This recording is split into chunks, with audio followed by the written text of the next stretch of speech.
Aloha and welcome to Behind the Scenes and Beyond the Talk with Tedx Honolulu. I'm your host, Justine Espiritu, and today's guest is Dawn Lippert, the founder and director of the Energy Accelerator. Thank you, Dawn, so much for joining us today. Thank you for having me. I'm happy to be here. Yeah, I'm excited. So you are one of 12 speakers that we had at our March 12th event. And again, I've been really excited to do this series where I get a chance to meet all the folks we had up there on stage, give you guys some more time to kind of get into your talk and the ideas you have, as well as meet some people kind of behind the scenes that make it happen. So I kind of want to ask you about what you knew about TEDx Honolulu before you got involved, what kind of influence TED Talks in general have had on you, what's going on with Energy Accelerator, and kind of your own personal background. I'm excited to kind of interrogate you about it. Sounds good. Awesome. So let's start with, so you as the director of Energy Accelerator, you are going all over the mainland, the world, kind of talking about the program. So I'm really interested of the process of TEDx and how that platform has been kind of different from other typical presentations that you talk about Energy Accelerator. Yeah, I mean, you're exactly right. We spend a lot of time going around the country and around the world talking about energy innovation in Hawaii, what makes it unique, what the opportunities are, and what we're doing specifically to fund startups in this space. But we don't often have the opportunity to talk to Hawaii and a cross-section of Hawaii, people that are not necessarily involved in the energy sector or not necessarily in entrepreneurship. And I think in order to really make sort of lasting, broad change, that's a really critical piece of the communication message, is getting out and talking to people who care about these issues, who care about this place and this world, but aren't necessarily, doing energy or entrepreneurship as their full-time job.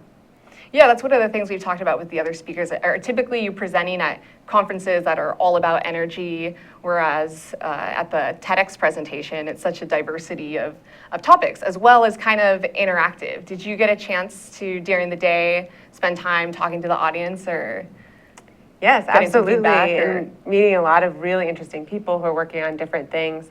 One of the things I love about energy is that it actually touches everybody's lives in different ways. So whether you are a homeowner or live in an apartment or you own a business or you work for the government, there's some way in which energy impacts your life and your work. And so really getting to talk to some of those people about those kinds of nuances was really a lot of fun for me. Awesome. And how about the process of being trained to do a TEDx talk versus, just a presentation?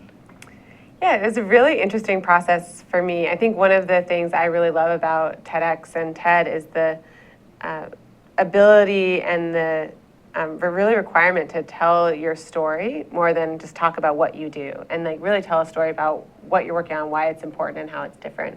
So it was a really challenging process to kind of sit down and really distill that into one story that makes sense to a cross-section of audiences, but it was also a lot of fun to take on that challenge.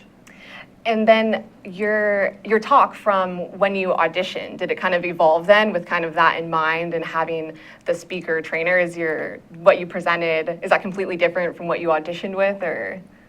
Yeah, it was completely different from what I auditioned with. And I think the evolution of the process was pretty interesting, especially, and the part that was most different for us was kind of figuring out the metaphor or the frame for how to tell this story. So it started out with kind of more of a board game theme and really went over to talking about kind of place-based education and place-based innovation and talking about that from really my personal experience. So I took a deeper road, I think, into what that was than I thought I would. That's awesome. And then I know since you've kind of done presentations and talked all over the place, has this not really opened up any doors for you, but having this TEDx reference or some people talk about the credibility you get if you do a TEDx talk. Did you have any of that, or? Yeah, I think that's definitely interesting. One of the other interesting pieces of it too is in my talk I actually reference my experience in mountain school, which is a high school in Vermont. Yeah, I was really excited to hear more about that. Yeah, where you kind of grow all your own food and create all your own energy by cutting down trees, making biomass energy. And it's a really self-sufficient place. And so after I did the TEDx talk, they featured me in the mountain school newsletter and said, this is kind of how she's taken place-based education and turned it into place-based innovation, and it was featured in TEDx. So, wow, that's awesome. Cool. Did you alert them to that? Hey guys, I'm mentioning the experience, or did they just? find it, or did they reach out to you to let you know? I think they found it, and then they decided to kind of feature that and then connect it back into what graduates are doing and how it's impacted them in their work. So cool, that's awesome. It's always really exciting to know kind of the results of folks that come on and do a TEDx talk. So I actually wasn't even aware that Honolulu had a TEDx until I think it was 2012. Did you know about these that were going on? Or there's a couple other groups doing TED. I think there's like TEDx Manoa, TEDx Kaka'ako. So were you aware that we had this presence in our community? Yeah, I was definitely aware of TEDx Honolulu because a couple of my friends have worked on it before. But with my travel schedule, I hadn't been able to go before, so I was really excited to both be able to participate and to hear all the other speakers. I mean, it was a really fantastic day to attend as well as to speak at. That's awesome. Did any of the other, in previous TEDx Honolulus, did you think of applying, or did you not think it was relevant until you heard Paradigm Shift, or can you talk a little bit about that? I think Paradigm Shift was particularly relevant for what we're thinking of. The idea of innovation is the most important part of innovation is how you work with the community to embed change within a community. And change is always difficult, no matter what kind of community you're talking about. And so that idea of Paradigm Shift really resonated with me and what we're doing. But I also think the other part of it is that we've been building Energy Accelerator, we've been building an organization and a track record over the past few years. And I think that the timing was really right to talk about some of the results that we've had. Cool. But it's really a challenge. I mean, I think when you're building something, you want to be careful about when you're going out and talking about it and when you actually have enough results and experience to be credible. So I think that we kind of reached that tipping point this year. Yeah, that's funny because when I was volunteering and we were putting out the call for speakers, I was emailing everyone. Like, some people had just started forming ideas. I'm like, this is perfect, come talk about it. But I guess it's good people are being kind of strategic about it. My kind of opinion is that everyone has like something to say or some idea or story, but it's probably good to have a little strategy with that. So in terms of TED Talks in general, is that something that's always kind of been on your radar, or can you talk a little bit about when you were first exposed to it? Yeah, definitely. I mean, I've watched TED Talks for a long time. I think it is part of kind of the new paradigm of how people learn now, which is in short, very specific, story-driven video in particular, but story-driven mediums in general. And so I think I'm very much like that. I love learning in sort of like podcasts and short video clips and blogs and things like that. So TED fits in really well with that.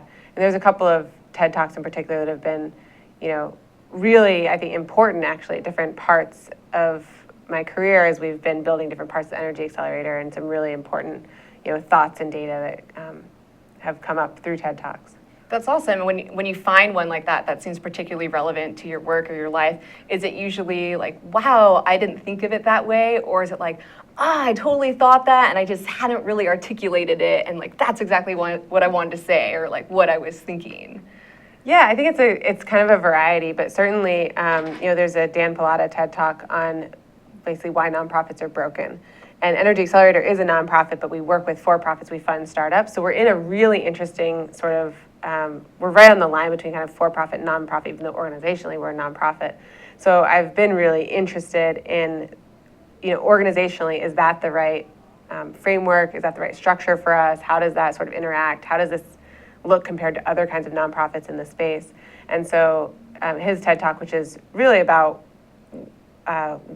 the way that nonprofits should run more like business, and that we as a society should compensate people who run nonprofits in that way. We should invest in marketing and business development in nonprofits and really treat it like a business rather than sort of talking about, there's like 10% admin for this nonprofit, which is really high as kind of overhead.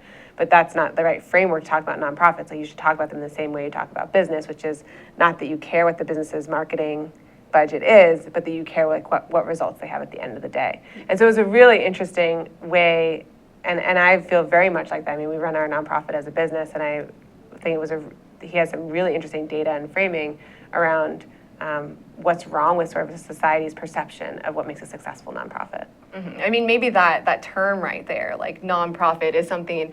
I work with some nonprofits, and people are like, how can you buy that or do that? You're not supposed to be making any money, or you're not supposed to have any profit, and it's kind of misleading. It's interesting. Me and Kahi, when he was just on the show a couple weeks ago, we had that conversation too, and also thinking of a nonprofit in terms of a business in order to sustain itself. You know, you have to be aware of that, and folks think if you're kind of mission driven that those elements like aren't important, Right. or that you know, that if that's all you focus on, you're like, this is just my mission, it will succeed just because it's important and people will know you need it. Like, no, you have to be kind of business savvy.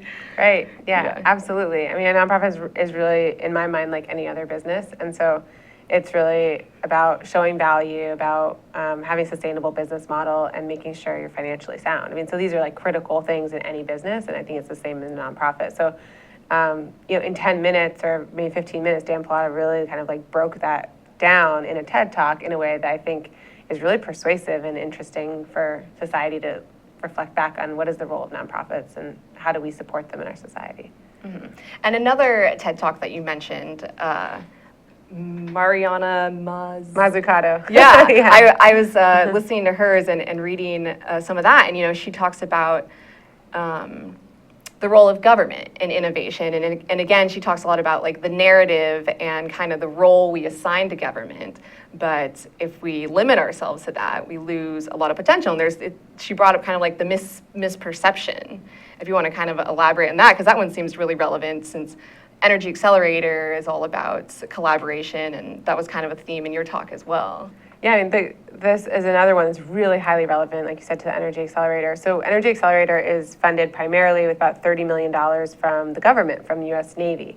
And we've also raised a lot of private money sort of around that as well. So we're a true public-private partnership, but the initial investments from the government, from both Department of Energy and from the U.S. Department of Defense. And so in thinking about what is the role of government in innovation, I think oftentimes in our public discourse, we sort of skip over the very important role the government has played. And in Mariana Mazzucato's TED Talk, she actually goes through the anatomy of an iPhone. And she explains how each piece of the iPhone actually came out of government research programs. So if you think about either the touch screen, GPS, Siri, these are all DARPA, different kinds of sort of government research programs. A lot of them came out of DoD. And it's ultimately that kind of basic research that leads to massive leaps forward in commercial technology. And you know, there's as a country right now, the United States is really underinvesting in basic research and in research and development in general, saying, okay, well, the private sector should really be doing this, the private sector should take this on, look how far the private sector has come with things like the iPhone, without sort of understanding the history of these technologies. So just as that's relevant in tech, it's very relevant in energy. I mean, energy is a very capital-intensive business. There's a lot of existing infrastructure, and it's a big societal problem. So big societal problems need capital and startup capital and research and development capital from government. And so she really kind of lays out a case for what the role of government is in jumpstarting and really building momentum in early stages of innovation. And so is that something when you're talking or forming the Energy Accelerator, having folks kind of understand that, is that a challenge you guys had, or? Yes, certainly. I think there's a definitely sort of a knowledge gap in what is the role of government and why would they fund something like this. I mean, in general, people understand, well, this is something that the private sector is not fully equipped to do on its own, so there's a role for government. But I think in really articulating that and being clear about it is very helpful, and not just saying, well, you know, we kind of need all the partners, we all need to collaborate, we all need to work together, but actually breaking that down and saying, like, this is why the public sector is leading with dollars, and this is why the private sector is following, and here's sort of the role of the public sector in being a catalyst, and then the private sector in scaling up. And so really kind of being disciplined about laying that out, I think, is part of our strategy and part of our messaging. Okay, so we're going to take a quick break and then kind of get into the specifics of your talk that really talks about how the Energy Accelerator was formed. Okay. All right, thanks. Here's the deal. I'm Jay Fidel. I'm the host of Hawaii, the State of Clean Energy, which is the Energy Policy Forum's program on Wednesday. That's how we call Wednesday Energy Wednesday. We call it Energy Wednesday every Wednesday. Are you surprised? Okay, and we try to get guys like Jim Alberts here from Hawaiian Electric who can tell us what's really going on in energy. We want to be informed. It's so important. It's the most important initiative in our state. Clean energy is major, okay? And that's why we cover it on this show. That's the deal. What do you think, Sharon? I think that's great. That's why we're here every Wednesday from 4 to 5, and we hope you all join us so we can hear people like Jim coming on our show and co-host Ray Starling from Hawaii Energy. Okay, Jim, you've been here today. You've seen this. You heard what she said. What do you think? I think it's a tremendous opportunity for people to come together and talk about the issues. Oftentimes, there isn't a good forum to bring these key issues out into the public, and this is a tremendous way to go about it. And the activity of this show is essential to keep talking about energy because, as you said, it's such an essential part of our lives that we need to pay attention to it and we need to think about the future. Okay, Ray, your turn. Well, this is a special time in the history of Hawaii where we're making some pretty radical changes in the way we use energy and generate energy. And this show is the one place you can count on coming to every Wednesday and hearing something about the latest issues that are on the table, being discussed, that will affect us all going forward. So come join us, and if you have some ideas you want to share with us about energy, give us a call and let us know. We'll put you up here and let you talk for an hour. So come see us. Thanks, Ray. Thanks, Sharon. Thanks, Jim. It's great to be, from ThinkTech's point of view, it's great to have this show. We love the show. It's our most important show. So come around and listen to us 4 to 5 on Wednesday. Thanks a lot. Bye. Aloha. Aloha. Aloha, and welcome back to Behind the Scenes and Beyond the Talk with Tedx Honolulu. I'm your host, Justine Espiritu, and today's guest is one of our 12 speakers from our March event Paradigm Shift. We have Dawn Lippert, the director of the Energy Accelerator. And if you have some burning questions to ask her about anything, you can tweet us at ThinkTech High, and we will get to your questions. Thanks again for joining us. So we were kind of recapping your history with TED Talks and TEDx Honolulu. So let's start with, if you could kind of summarize your talk for us, and then we're going to play this awesome video you guys kind of just put together. Sure. So my talk is about the role of a place in innovation. So in Hawaii, we actually have a really special scenario that is perfect for energy innovation. We have kind of the perfect storm here, the hurricane today notwithstanding. We have very high electricity rates, very high energy prices, which means that nearly every energy technology can kind of come in under those rates and be competitive. We have very strong policy. The governor recently signed a 100% renewable portfolio standard by the year 2045. We're the only state in the U.S. with a 100% renewable portfolio standard. We also have, a very large presence from the military. They're an excellent early adopter of renewable technology, and we have every resource under the sun. So we have the sun, wind, waves, biomass. We have electric vehicles here. So we really have every kind of resource that we need. So this is a very unique place to test energy innovations. And along with that, we have a very unique opportunity to test innovation, not only one technology at a time, but to actually test them in a system. And through that system, transform a whole place and a whole system. So in my TED Talk, I talk about some of those, some of what makes Hawaii really unique in our ability to transform an entire system, and also talk about how it's not just about the technology. I mean, a lot of this is actually about the people and the institutions, and having people and policy and organizations change at the rate that we need them to change in order to accommodate new innovation. So we have a very unique opportunity here in Hawaii to lead in this space. It's a key pillar of our economic development strategy here in Hawaii, and it's a really important for, I think, the future of Hawaii, but then also the future of the planet in terms of showing people how these systems can all work together, how new technology can be integrated in a way that makes sense and drives down energy cost, and what the future of the energy system might look like in the world. So on the mainland and internationally, are people really following Energy Accelerator and the companies that you're working with to see what's kind of next and how things work together? Yeah, definitely. We have partnerships with organizations from across the U.S. and actually around the world. We have corporate partnerships. We just announced one last week with GE Ventures, which is, General Electric is one of the largest companies in the energy space, actually one of the largest companies in the country. And they are very interested in Hawaii. They said last week, if it's happening in energy, it's happening in Hawaii. That's awesome. And that's really true. I mean, there are a lot of things that we're doing here first. We have more solar PV on rooftops than anywhere else in the country, and really learning how to integrate that and what new technologies we can bring to bear on this challenge of integrating that kind of renewable energy. We have a huge opportunity there. So companies like GE are investing in Energy Accelerator. We also have companies like Denso. They're a Japanese transportation company. So they like to say that 40% of every car you drive is made by Denso, you just don't know it. So they make a lot of the sensors and parts that go into cars, and they're looking at the future of the transportation system and what they can learn from Hawaii in terms of the future of the transportation system. So I think there's a lot of people that are looking very closely at this place and engaging specifically with Energy Accelerator as a platform for understanding the innovation here. So when Energy Accelerator was being formed, and again, I mean, how old is this program? So This is like your baby, right? Yeah, this is my baby. I guess we're in kindergarten. Energy Accelerator's been around for about 6 years, we've been funding innovation here for about 6 years, and specifically under the name and the brand Energy Accelerator for the last 3 years. So we basically did a pivot about 3 years ago and launched Energy Accelerator. And so when you were kind of putting this program together, was Hawaii always the spot it was going to be? I mean, it sounds like it's such a no-brainer, but I feel like the history of programs and stuff, it's not ever that easy evolution. But was it pretty much just everything's going according to plan? Like, yeah, I mean, this is something that's definitely evolved. So we didn't have a plan day one saying this is what we're going to build.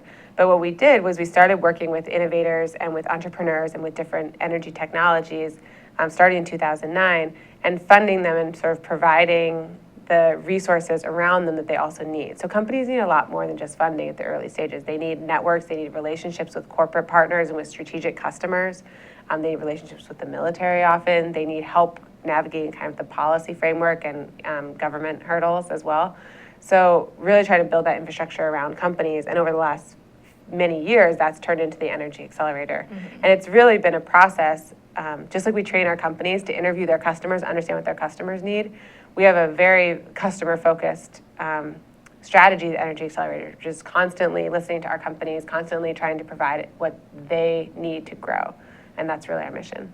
That's awesome. I really love to hear about kind of these like incubator situations and especially like cohort environments and just the idea of really building a network and really building like a mentorship. And it's amazing to see that in so many different forms. I'm part of the Go Farm program, so even for, small farming businesses and, the energy entrepreneurs, it's just cool to see the way that kind of crosses all sorts of industries. So we'll talk a little bit about that, but we're going to play the video, and I think our audio's off, so go ahead and kind of just explain to us what's going on while we watch it.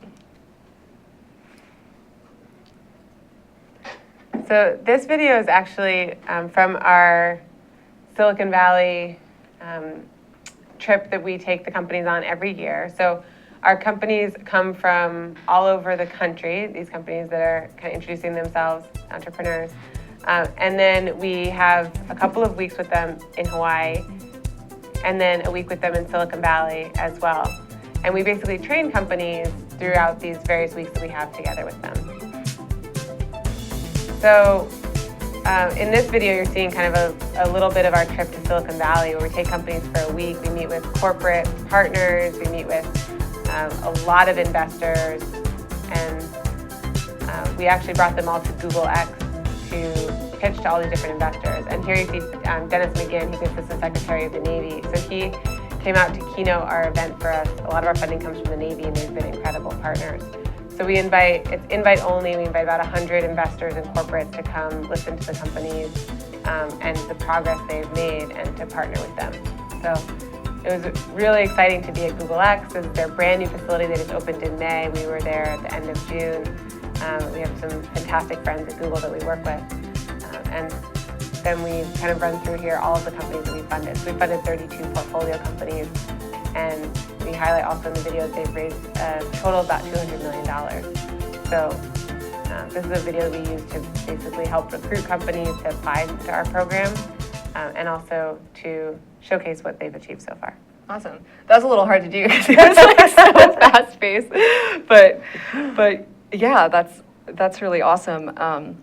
So I wanted to ask a couple more questions about kind of the formation. Was this totally a brand new concept to do kind of the cohort environment for renewable energy and all the different kinds of companies that are involved? Yeah, it's a really great question. So it's interesting. The Energy Accelerator, we sort of call it this like collision of a couple of different models that have been tried elsewhere, but not in the way that we've done them, and bringing them all together. So one is the government grant funding model, which is traditionally just give us some ideas, we'll fund your project, give us your reports at the end. So we have a lot of government funding, so we definitely use that model as one of our key pillars. The second model that we use is the Tech Accelerator model, which is like a Y Combinator or TechStars, these very successful technology accelerators that basically bring together cohorts of technology companies, so companies that are making apps or games or social media, like Blue Startups here, which is our local technology accelerator, and bringing together those kinds of companies in a cohort where they're really focused on peer-to-peer learning and learning from each other. And then the third model that we bring together is actually like an investor or strategic partner. So investors and strategic partners tend to have longer term relationships with companies, so a couple of years. And they also work with companies to develop customers and partnerships. So we do that as well. So we're much later stage than a typical technology accelerator that works with companies for like 3 months or 6 months. We work with companies for 1.5 to 2.5 years on really building their business and building their customer base. So you'll see it's really a collision of these various models that we've brought together for energy technology and trying to create a really powerful pipeline for companies. I had a question about that. So the different companies, what are, right now, okay, one, you guys are taking new cohorts in every year. Mm-hmm. And then you have a kind of lasting, they get to stay part of the network, right? Yes, that's kind of rapid. So, I mean, every year you're taking in 15 or so, or? Yeah, it is very rapid. Yeah, we bring in about 15 new companies every year. We usually see a few hundred applications and look at a few hundred companies over the course of a year, and we narrow it down to 15. We're actually in the middle of that process right now, so we're doing due diligence on these companies. And we're looking for a number of different things. One is that, and I talk about this a little bit in my TED Talk, we're looking for companies that are complementary. We don't want companies that are head-to-head competitors in the one cohort. Even in, cohorts year over year, we try and be careful about competition because we're working with them to find customers here. So we're looking for that. We're looking for companies that have really interesting technology and great teams. This year, over a third of the founders that applied to our program actually have previous exits. So these are very successful former entrepreneurs that have built companies, raised companies, and previous exits. So that means that they've been that means they've been acquired by someone or they've gone public. So they've had basically successful companies that, in the past. So that's a very high indicator of kind of the quality of the entrepreneurs that apply to our program. And then pick about 15 companies, and then work with them both within their cohort and then also cross cohort. So they'll get to kind of meet all of these companies. And the idea is that basically our contract with the Navy is 5 years. We're in the second year of that now. But you can imagine as you build out 15 companies a year, you end up with 75 companies of CEOs where they have collaboration built into their DNA from the beginning. They've actually been working together from the beginning.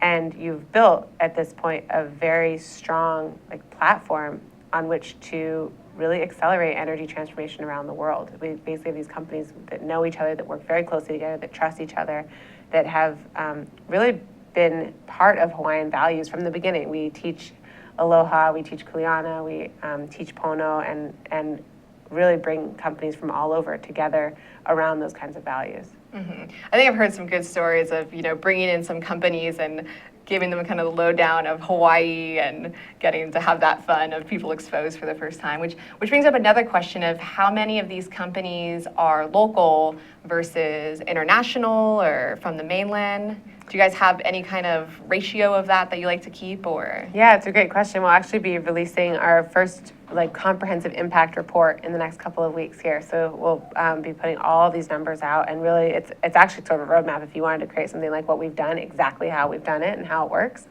So we'll be releasing that very soon. But in terms of the Hawaii numbers, one of the things that we think is really valuable about the program is bringing together diverse perspectives and expertise from really around the country and around the world. So bringing our Hawaii entrepreneurs together with networks and entrepreneurs from elsewhere has been incredibly powerful as a way to really lead here locally. So we have right now, I think about 8 or 9 companies that are actually headquartered in Hawaii. And we also have a couple of companies, we have 2 in fact, that have CEOs that are Kama'aina, that were born in Hawaii, but they founded their companies in California, but we're supporting them as well. And then besides that, we also have 6 companies who have team members in Hawaii.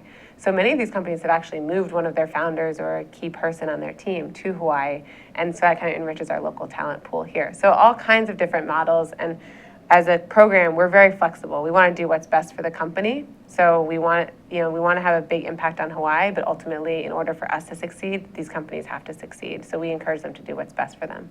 That's awesome, and that brings up another thing I wanted to talk about, some interesting collaborations you guys have done locally, for example, with the RISE program in the interns. So we're going to take another quick break, and then we'll get back to that. Great. Okay, thanks. Aloha, my name is Josh Green. I'm a senator from the Big Island and ER physician. Every other Tuesday, I get to host a show here on the ThinkTech program about healthcare. We call it Healthcare in Hawaii. It's really enjoyable for me to bring other healthcare leaders from around the state to talk about our pressing issues. Hawaii has long been the health state, but we need to keep up the momentum, the inertia, and with your help and with your participation, we can come and share all of the big issues that are pressing day to day. Thanks for joining us every Tuesday, alternating weeks from 2 to 2:45.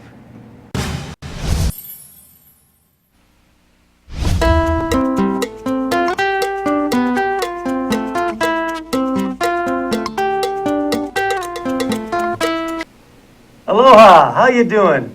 I'm Gordo the Tech Czar, here on ThinkTech Hawaii, where we co-host Hibachi Talk, where we talk about technology and bring in all kinds of cool guests. Also, my co-host with me today is Andrew the security guy.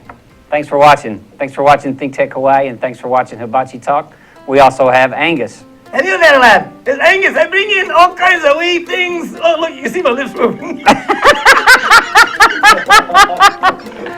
Aloha, and welcome back to our final segment for Behind the Scenes and Beyond the Talk with Tedx Honolulu.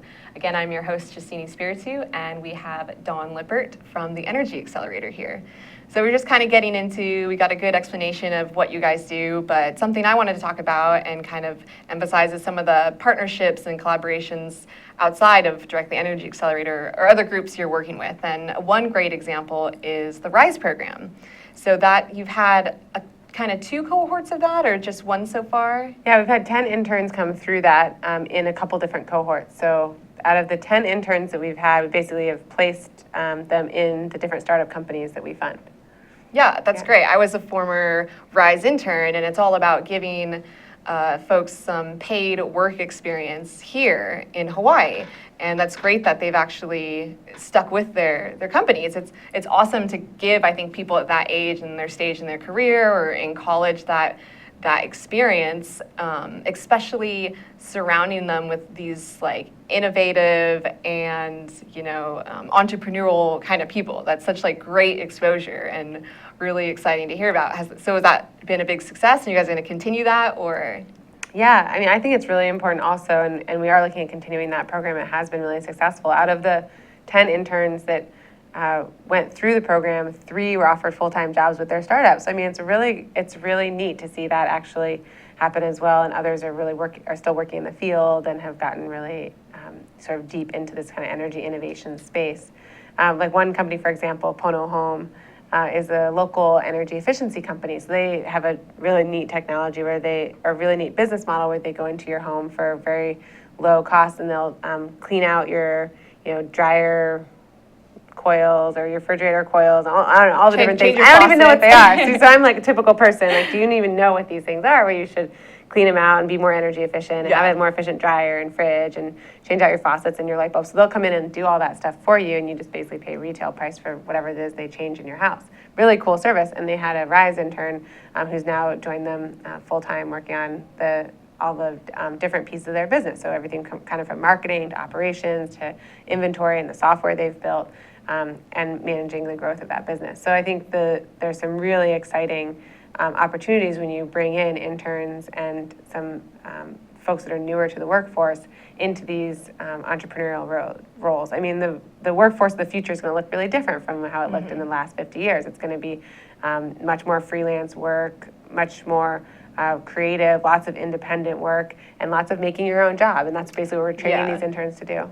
Definitely. And I think that's also a great example. They get to work with these companies and, they get with startups, there's such limited staff. And so it's really the opportunity to create relevance for this company and create a job, which brings up another point I always ask. I've been here for 11 years and I love it. And I love the idea of kind of being a big fish in a small pond. I think a lot of people come here for a little bit of the Hawaii experience and then they want to go back to the real world. And so it's interesting with you and your story, you were at Yale, right? And then came over. Is this just like a stopping point for you and then you want to go back to the real world? Or can you kind of explain your position with that? Yeah, I mean, that's definitely how I felt when I moved over here. I moved actually after Yale. I went to DC and I worked in DC and some of the policy stuff at the time. And it was a really exciting time in DC, 2009. There was a lot of stuff happening and then I ended up moving out here. And I thought I would be out here for a couple of years, kind of working on this energy innovation stuff. But I think what I've realized is that the opportunity to make change here is huge, and to use that as a platform for making change elsewhere as well. There's something really special about being able to be in a place and really impact that place, and that's what we're really doing with the Energy Accelerator. The key piece also is that we're really leading in energy. I mean, this is somewhere where you can be on the ground and also be a leader in Hawaii, and I think it's really important for students and people looking at career opportunities in Hawaii to understand how important it is what we're doing in energy is here and how much people are looking at it, and really see this as a long-term viable career option for them. Yeah, I think that's awesome. And when I think of the Energy Accelerator, that's something I think is a huge accomplishment in terms of giving Hawaii maybe a different identity than the typical way it's perceived. And you guys have really brought this in and created opportunity here. And like, who knows how many companies and how many people have stayed to be part of that change here in Hawaii because of what you guys are doing. So that's really exciting, and it's cool. I mean, you helped to form this, I feel like, at a pretty young age. Or I don't know. I don't know what young is, but it's cool to hear that you were kind of one of the founders and really helped with that development. And in addition to that, you've also kind of gone out of your way to form some other organizations in terms of like collaboration and cohort. You started the Wire. The Wire. I don't know. Women in Renewable How you Energy. say it. Yeah. Do you want to talk a little bit about that? I'm curious of the history and how that's going. Sure. So WIRE is Women in Renewable Energy. It's a nonprofit here. It's focused on supporting women that are working in this industry. Energy is a heavily male-dominated industry. And so we don't talk much about women's issues at WIRE, but we really specifically provide a forum for women, many of whom are working in energy, but many of whom may be behind the scenes or not sort of the most vocal people at their company, to get to know each other, to learn about sort of the hottest and most relevant energy issues at the moment, and to meet each other, and to also give women speaking opportunities when, in a kind of a safe environment to talk about what it is they're doing and get more comfortable with public speaking and representing their company at panels and other places. I mean, one of the things when I started WIRE that immediately started happening was people would call me and say, well, I'm putting on this conference, and I looked at the agenda and all of a sudden realized that we have no women speaking. Can you recommend someone? And if you actually go to many of these kind of industry conferences, you'll realize like how non-diverse the sort of the speaker panel is, or the speaker bureau. So I think one of the things that's really important for any industry is to ensure that there's diversity as you're kind of coming up through the ranks. And that is a way to ensure that you have the best ideas and the best innovation, because you're bringing in perspectives from everywhere and you're really being inclusive. So to me, like that's the role of WIRE, and it's something that's important to me personally. Well, it's interesting because you say now people kind of reach out to you for recommendations, but that wasn't necessarily the initial purpose. Just kind of to form that network, right, and get together. I love just hearing about, you start with an idea, you're like, okay, this is kind of what I'm thinking, this is what I'm going to do, but when it kind of takes on a life of its own and people start to use you for other things, it's really exciting to see how people adapt and then what you can kind of accomplish and how it goes from there. Yeah. So that's really exciting to hear about. It is exciting. And I think one of the interesting things too about WIRE is when we started it, it was a really kind of an open hand thing of saying, we don't know if this is going to be valuable in this community, so we're going to start it and we're going to be willing to kill it every single year. And that's really the approach I've taken with it and everything that we do. And I think one of the things about being an entrepreneur and starting new things is also being willing to let things go. Yeah. And so that's one thing that is really important to me. So every year at our board meeting, we basically go through and say, like, is this worth doing? And and really talk and really investigate that question and talk about whether it is and why or why not. And I think it's really incumbent upon us in the community, as there's limited resources to go around, to make sure we're asking those questions constantly and taking a look at it just like an entrepreneur would and say, this is no longer worth doing, but that's fine. You learn, you fail forward, and you keep going. Yeah, that's an interesting kind of characteristic to bring up of like an important element of success and entrepreneur. I think still what I'm pretty amazed at is the people that go off of that, not intuition, but to start something. What's that word? Intuition, innovation, initiative. Yeah, it's just really exciting to hear about that, coming up with an idea like you said, like, well, is this needed? Is this going to work? And just kind of being okay with it and kind of putting your ego aside or just being willing to adapt is just always great to hear about. So in the kind of the format for that, you guys do monthly presentations or panels or? We have monthly events, so it's either a presentation or a panel or some kind of event. We bring a lot of different speakers in, so whether people are kind of visiting from the mainland, we'll have them kind of come meet our community. It's a great forum for that. Or a lot of the local folks will come talk about some of the really key issues that are coming up in energy. So we had one recently on sort of solar and interconnection and what's happening around sort of bringing more solar onto the grid, sort of from the technical perspective, but also kind of from a policy perspective. So really getting into some of these issues that people hear about, read about in the paper, and taking it in depth for about an hour for people to learn from. And the other important part of it too is mentoring people coming up. I mean, I've had some unbelievable mentors, starting with Maurice Kaya, who I actually moved to Hawaii to work with. He's, used to be the state energy director out here, and he's an incredibly thoughtful, wise leader in the energy field. Mina Morita, who's on our board for WIRE, she used to be the chair of our Public Utilities Commission. Jennifer Sabas, who was the Chief of Staff for Senator Inouye. So I've had the benefit of some of these incredible mentors, and one of the real things I think is important about WIRE is opening up some of these really incredible leaders in our community to younger, aspiring leaders in the field. Definitely. And that's ultimately how we're all going to be able to move this forward, is to bring in, like you said, there's young talent, there's really experienced talent, and in order to move forward, we have to really bring everyone together and get the benefit of that. That's what I feel like I really like about Hawaii too. It is kind of a small community, and so young and up and coming professionals and students have that access that I don't think you always see in San Francisco or DC. Yeah, so that's cool. I think we have Definitely. like 60 seconds left.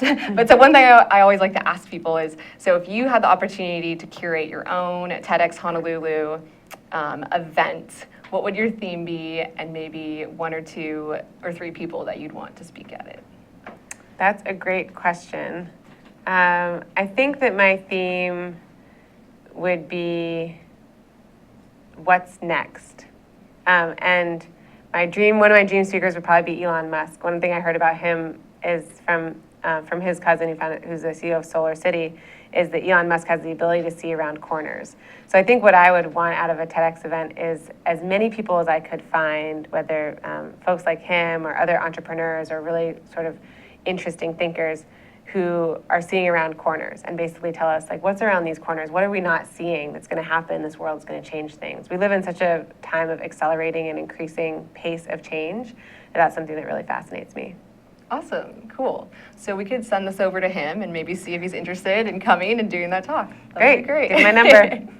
Awesome. Okay, thank you so much for coming on and letting us learn a little more about you and Energy Accelerator. Thanks for having me, Justine. All right, thank you.